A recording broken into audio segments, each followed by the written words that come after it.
एक बार की बात है, उदयपुर गांव में एक ज्ञानचंद नाम का पुजारी रहा करता था। वो गांव के एक छोटे से मंदिर में पूजा पाठ किया करता था।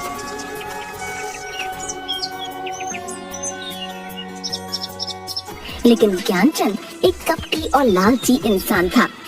एक दिन गांव का सबसे धनी बनिया कुछ सोने की मोहरें और चांदी के सिक्के लेकर मंदिर आता है और ज्ञानचंद पुजारी से बोला, ये लीजिए पुजारी जी, आज भगवान के चरणों में देने के लिए कुछ दान लाया हूँ। अरे हाँ हाँ, क्यों नहीं। भगवान के चरणों में जो भी तुम सच्ची भावना से चढ़ाओगे उसका तुम्हें दुगना ही मिलेगा। हाँ। जिसके बाद वो धनी बनिया सोने की कुछ मोहरें और चांदी के कुछ सिक्के मंदिर की दान पेटी में डाल देता है। ये देखकर ज्ञानचंद पुजारी की आंखों में लालच आ जाता है। अरे बाबा, इतना सारा धन अगर ये मुझे मिल जाए तो मेरे तो मजे ही आ जाएंगे। हाँ बाबा, पूरी जिंदगी इस मंदिर का पुजारी बनकर नहीं गुजारनी पड़ेगी। हाँ। अच्छा पुजारी जी, अब मैं चलता हूँ। जिसके बाद वो वहाँ से चला जाता है। तभी ज्ञानचंद दान पात्र में से धन निकालकर एक पोटली में अपने घर ले जाता है।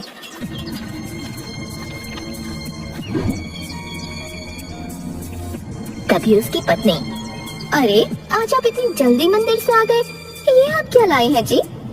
अरे अरे भाग्यवान, ये देखो आज मैं अपने लिए कितना सारा सोना चांदी लेकर आया हूँ। अब देखना भाग्यवान, हम मौत से अपना जीवन गुजारेंगे। हाँ देखो देखो, तुम ही देखो कितना सारा धन है।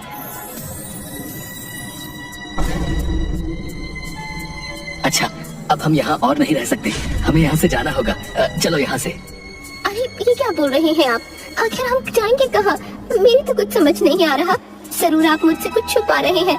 ये धन कहाँ से लाए हैं आप? मुझे कुछ भी ठीक नहीं लग रहा। अरे भाग्यवान, जितना कहता हूँ बस उतना करो। चलो यहाँ से।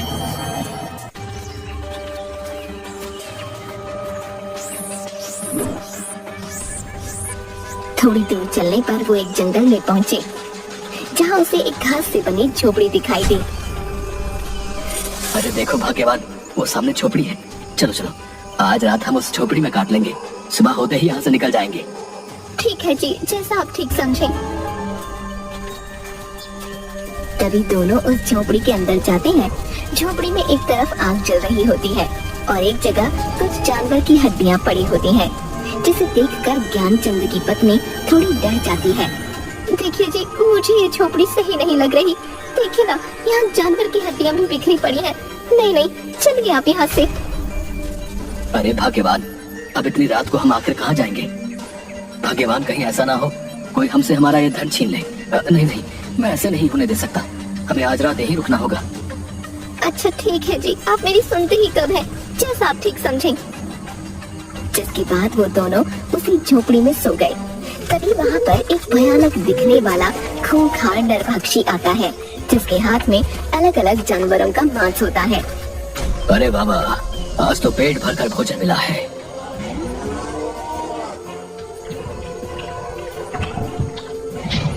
हाँ, आनंद आ गया। तभी उसे ज्ञानचंद पुजारी के सोने की आवाज सुनाई देती है, जो खर्राटे मार रहा होता है। अरे ये किसकी आवाज़ें आ रही हैं? कौन है यहाँ? तभी वो देखता है पुजारी और उसकी पत्नी उसकी झोपड़ी में जमीन पर सो रहे होते हैं। अरे बाबा, आखिरकार मेरे लिए नया भोजन आ ही गया। बहुत दिन हो गए किसी इंसान का मांस नहीं खाया, और अब नर और मादा दोनों इंसानों का मांस खाने को मिलेगा। वाह। ज्ञानचंद और उसकी पत्नी की नींद खुल जाती है। वो दोनों उस नरभक्षी को देखकर हैरान हो जाते हैं और बुरी तरह डर जाते हैं। मैं तुम दोनों को खा जाऊंगा। आज मेरे पेट को भरपूर शांति मिलेगी। हाँ, मैं खूंखार नरभक्षी हूँ। मुझे इंसानों का मांस खाने में बहुत मजा आता है। हाँ। अरे अरे, हमें छोड़ दो, जाने दो। हमें नहीं पता था ये तुम्हारी झोपड़ी है। हमें रुकने के लिए शरण चाहिए थी, इसलिए इस झोपड़ी में आ गए। छोड़ दो, हमें जाने दो। मैं एक मंदिर का पुजारी हूँ और पूर्ण रूप से शाकाहारी हूँ। कभी मांस को हाथ नहीं लगाया है। ऐसे में तुम्हें हमें खाने में बिल्कुल भी मजा नहीं आएगा। छोड़ दो, हमें जाने दो। क्या कहा? तुम शाकाहारी हो? तुम दोनों को खाकर मुझे न स्वाद आएगा और न मजा, इसलिए मैं तुम दोनों को नहीं खाऊंगा। लेकिन तुम्हें इसके बदले में मेरे लिए जंगल से जानवर का मांस लाना होगा। जाओ और जाकर मेरे लिए मांस लेकर आओ। मेरी भूख को शांत करो, जाओ, वरना मैं तुम्हें ही खा जाऊंगा। हाँ हाँ, क्यों नहीं, हम दोनों अभी जंगल जाते हैं और तुम्हारे लिए किसी जानवर का मांस लेकर आते हैं। नहीं, तुम दोनों नहीं जाओगे, सिर्फ तुम जाओगे। अगर तुम वापस मेरे लिए मांस लेकर नहीं आए तो तुम्हारी ये पत्नी मेरे पास यही मेरी झोपड़ी में रहेगी। अगर तुम जल्दी से मेरे लिए जानवर का मांस नहीं लेकर आए तो मैं तुम्हारी पत्नी को खा जाऊंगा, समझे? अब जाओ यहाँ से। राक्षस महाराज, ये आप क्या बोल रहे हैं? नहीं नहीं, आप मेरी पत्नी को नहीं खाइएगा। मैं अभी आपके लिए किसी जानवर का मांस लेकर आता हूँ। मैंने तो पहले ही कहा था कि झोपड़ी मुझे सही नहीं लग रही, लेकिन आपके धन पाने के लालच में हमें इतनी बड़ी मुसीबत में डाल दिया। और उस नरभक्षी के लिए किसी जानवर का मांस लेकर जल्दी आइएगा, वरना ये नरभक्षी मुझे खा जाएगा। नहीं नहीं भाग्यवान, तुम चिंता मत करो, मैं जानवर का मांस लेकर जल्दी ही वापस आ जाऊंगा। जिसके बाद वो जंगल जाता है।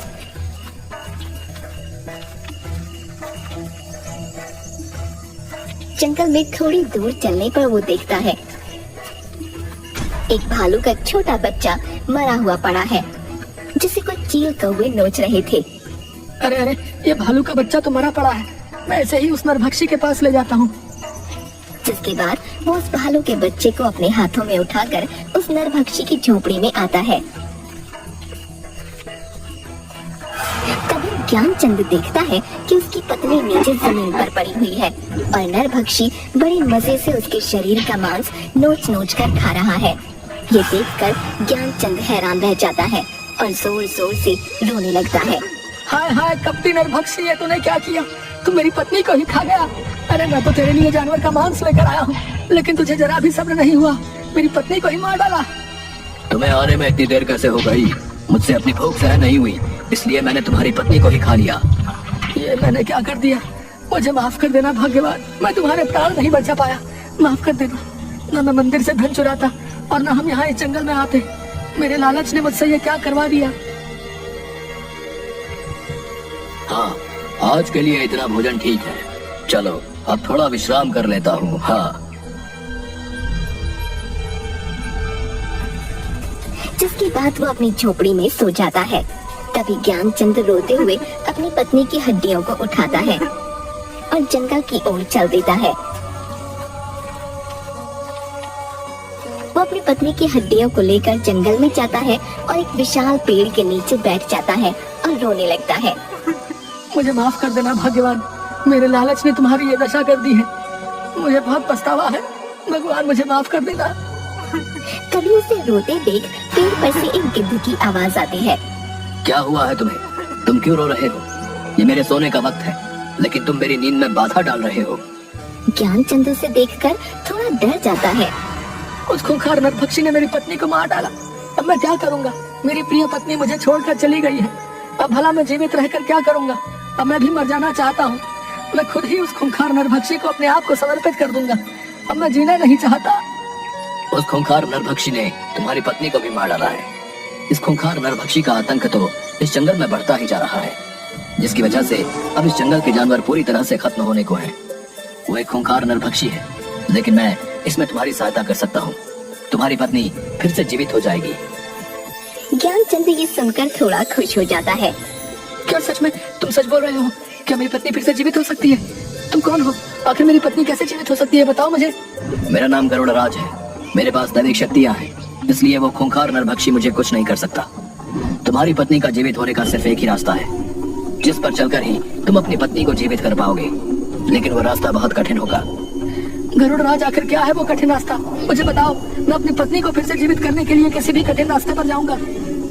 इस जंगल के उस पार एक गुफा है, जिसमें एक बहुत ही महान तपस्वी देवराज रहा करते हैं। तुम्हें उनसे मिलना होगा, वही तुम्हारी पत्नी को फिर से जीवित करने की राह दिखाएगा।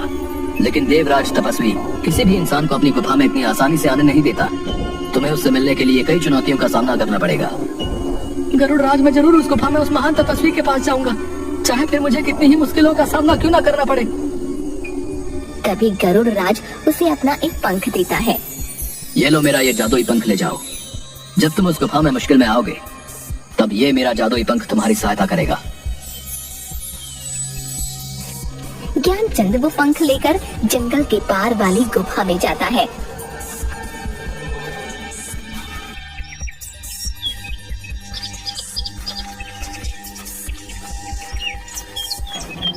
थोड़ी दूर गुफा में चलते ही एक विचित्र सा दिखने वाला लंगूर जानवर, जिसकी आंखें एकदम सुर्ख लाल होती हैं, उस पर झपट पड़ता है।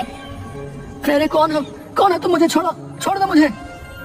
तपस्वी देवराज की इस गुफा में आने की तुम्हारी हिम्मत कैसे हुई? मैं तुम्हें जिंदा नहीं छोड़ूंगा। क्या तुम्हें नहीं पता यहाँ कोई इंसान नहीं आ सकता? नहीं नहीं, मुझे छोड़ दो, मैं बहुत मुश्किल में हूँ। मुझे यहाँ गरुड़ राज ने भेजा है। मुझे देवराज तपस्वी से मिलना ही होगा। मुझे आगे गुफा में जाने दो। ये सुनकर वो डरावना लंगूर उसे छोड़ देता है। ठीक है, मैं आगे देवराज तपस्वी से मिलने दूंगा, लेकिन इसके लिए तुम्हें एक चुनौती से गुजरना होगा। इस गुफा में आगे जाने के 2 रास्ते बताऊंगा। तुम्हें अपनी बुद्धि से सही रास्ता चुनना होगा, लेकिन याद रखना, अगर तुमने गलत रास्ता चुना तो तुम देवराज तपस्वी से कभी नहीं मिल पाओगे। ठीक है, मुझे आपकी ये चुनौती मंजूर है। जिसके बाद डरावना लंगूर अपनी आंखों की शक्ति से वह 2 रास्ते बना देता है। एक रास्ते पर बहुत रोशनी होती है और दूसरे रास्ते पर बहुत अंधेरा, जिसमें सिर्फ आग की मशालें जल रही होती हैं। ये देखकर ज्ञानचंद सोच में पड़ जाता है। कुछ देर सोचने के बाद मैं अंधेरे का रास्ता ही चुनूंगा, क्योंकि अंधेरे के बाद ही जीवन में उजाला होता है और मुझे अपने जीवन में उजाला करने के लिए अपनी पत्नी को जीवित करना है। मुझे देवराज तपस्वी इसी अंधेरी राह पर मिलेंगे। डरावना लंगूर ये सुनकर थोड़ा खुश हो जाता है। बहुत अच्छा जवाब दिया तुमने। तुम्हारी राह इसी अंधेरे रास्ते से होती हुई उजाले की ओर जाती है। तुम्हें ऐसे ही अपनी बुद्धि और विवेक का इस्तेमाल करना होगा। अब तुम जाओ। ज्ञानचंद अंधेरे रास्ते की ओर बढ़ता है। तभी थोड़ी दूर पर वो देखता है बहुत बड़ी शिला दिख रही है। ये क्या? गुफा में आगे जाने का तो कोई रास्ता ही नहीं दिखाई दे रहा। वो उस शिला के पास जाता है। इतनी बड़ी शिला, आखिर इसका क्या मतलब हो सकता है? लगता है शिला के उस पार ही मुझे देवराज तपस्वी से मिलने का रास्ता मिलेगा। तभी ज्ञानचंद उस शिला को हटाने की बहुत कोशिश करता है, लेकिन वो अपनी जगह से टस से मस नहीं होती। तभी उसे शिला के उस पार एक आवाज सुनाई देती है। कौन हो तुम और क्यों इस शिला को हटाने की कोशिश कर रहे हो? क्या तुम जानते नहीं ये गुफा देवराज तपस्वी की है? यहाँ किसी भी इंसान का आना मना है। फिर तुम क्यों आए हो? मैं बहुत ही मुसीबत में हूँ। मुझे यहाँ गरुड़ राज ने भेजा है। मुझे देवराज महान तपस्वी से मिलना है। उनसे मिले बिना मैं यहाँ से नहीं जाऊंगा। तुम्हें गरुड़ राज ने भेजा है, इसका तुम्हें प्रमाण देना होगा। तुम्हें एक चुनौती का सामना करना होगा, तभी तुम इस शिला के पार आ सकते हो। मुझे आपकी चुनौती मंजूर है। क्या करना होगा मुझे बताओ। इस शिला को खोलने की चाबी का पता तुम्हें अपनी बुद्धि से लगाना होगा, तभी तुम इस शिला के अंदर आ पाओगे। ज्ञानचंद ये सुनकर सोच में पड़ जाता है और कुछ देर सोचने के बाद वो देखता है कि शिला पर अचानक से एक निशान दिखने लगता है, जो बिल्कुल गरुड़ राज के दिए पंख की तरह होता है, जो कि ज्ञानचंद के पास होता है। वो उस पंख को अपने हाथ में लेता है।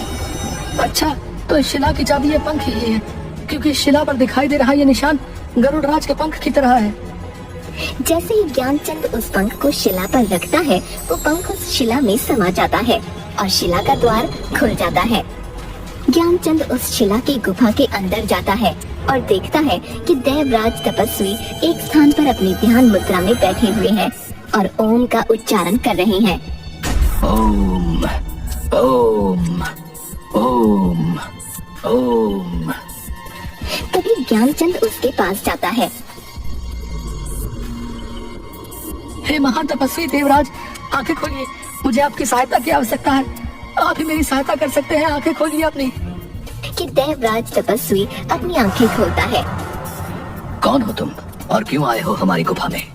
यहाँ हम अपनी ध्यान मुद्रा में रहते हैं, इसलिए किसी भी इंसान का यहाँ आना वर्जित है।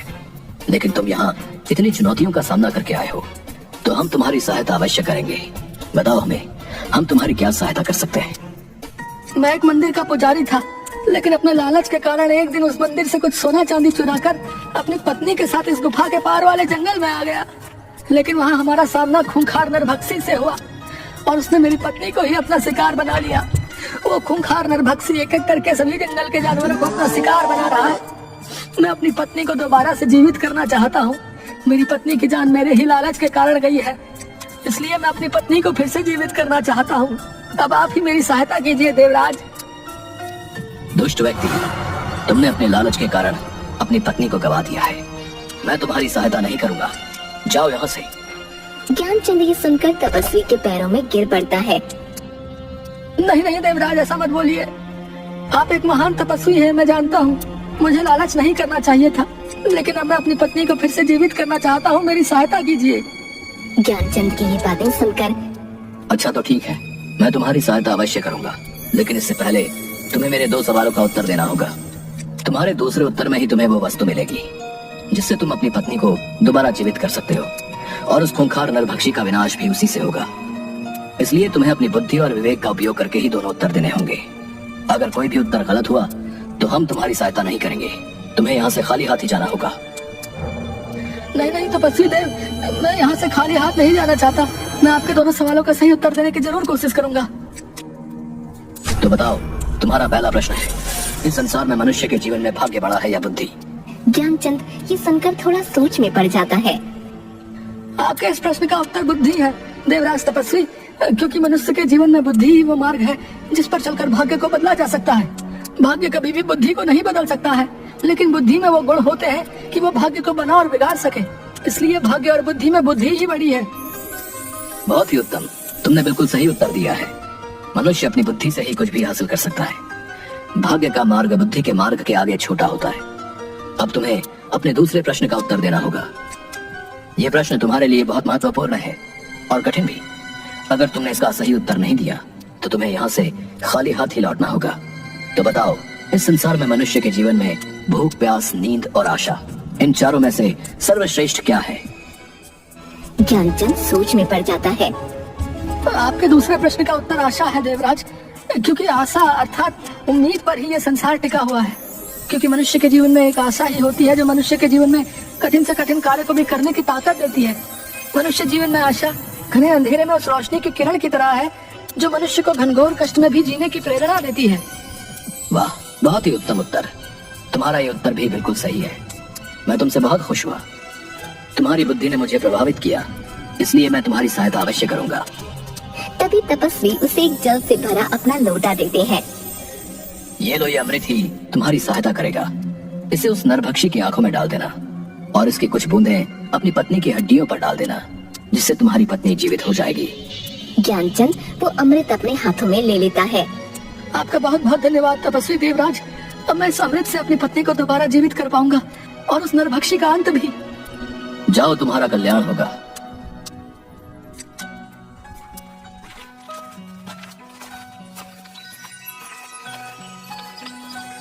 जिसके बाद ज्ञानचंद अमृत लेकर उसी जंगल में जाता है। तभी उसे वो नरभक्षी मिलता है। नरभक्षी ज्ञानचंद के हाथ में वो अमृत का लोटा देख लेता है। अच्छा, तो तू उस तपस्वी देवराज के पास गया था। उसने ही तुझे मेरे अंत का रास्ता बताया होगा, लेकिन मैं ऐसा नहीं होने दूंगा। मैं तेरे सामने ही नहीं आऊंगा तो तू मेरी आंखों पर यह अमृत भी नहीं डाल पाएगा। लेकिन मैं तुझे जिंदा नहीं छोड़ूंगा। हाँ, मैं तुझे भी खा जाऊंगा। और नरभक्षी ज्ञानचंद को अपने दांतों से उसकी गर्दन से पकड़ देता है। तभी वहाँ गरुड़ राज पेड़ से खूंखार नरभक्षी के ऊपर छलांग मारता है और नरभक्षी ज्ञानचंद की गर्दन को छोड़ देता है। यह तूने अच्छा नहीं किया गरुड़, मैं तुझे भी जिंदा नहीं छोड़ूंगा। आज तुम दोनों को खाकर ही मैं अपनी भूख मिटाऊंगा। हाँ। कि तभी अचानक से ज्ञानचंद अपने हाथ में उपस्थित अमृत खूंखार नरभक्षी की आंखों में डाल देता है। अमृत डालते ही वो नरभक्षी जोर जोर से चिल्लाने लगता है।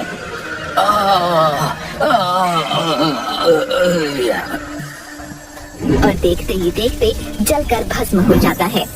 जिसके बाद ज्ञानचंद और गरुड़ की आंखों में थोड़ी खुशी दिखाई देती है। नरभक्षी का तुमने अंत कर दिया है। वाकई तुम बहुत बहादुर निकले। अब जाओ और अपनी पत्नी की हड्डियों पर इस अमृत की बूंदें डाल दो। जिसके बाद ज्ञानचंद अपनी पत्नी की हड्डियों पर उस अमृत को डाल देता है। जिसके बाद उसकी पत्नी दोबारा जीवित हो जाती है, जिसे देखकर ज्ञानचंद खुश हो जाता है। आखिर तुम फिर से जीवित हो ही गए भाग्यवान। तुम मेरे पास दोबारा लौट आई हो। मेरे लिए इससे बढ़कर और कुछ भी नहीं। लेकिन ये सब कैसे हुआ जी? मुझे तो उस खूंखार नरभक्षी ने मार डाला था, फिर ये सब कैसे हुआ? जिसके बाद ज्ञानचंद अपनी पत्नी को सारी बात बताता है। आप सच में एक बहादुर इंसान निकले जी। आपने लालच में जो पाप किया था उसकी सजा आपको इस रूप में मिली जी। आपके लालच ने मुझे सदैव के लिए आपसे दूर कर दिया था, लेकिन आपके पश्चाताप पर मुझे दोबारा जीवित करने की इच्छा ने मुझे फिर से आपके पास वापस ला दिया है। अब आप कभी भी लालच की झांसे में मत आइएगा। हाँ नहीं भाग्यवान, मुझे समझ आ गया है। मनुष्य को लालच सिर्फ विनाश की ओर ही ले जाता है। दोनों खुश रहो। आज तुम्हारी वजह से इस जंगल को इस नरभक्षी से मुक्ति मिली। धन्यवाद। आपका भी बहुत बहुत धन्यवाद गरुड़राज। आपकी सहायता के बिना ये संभव नहीं था।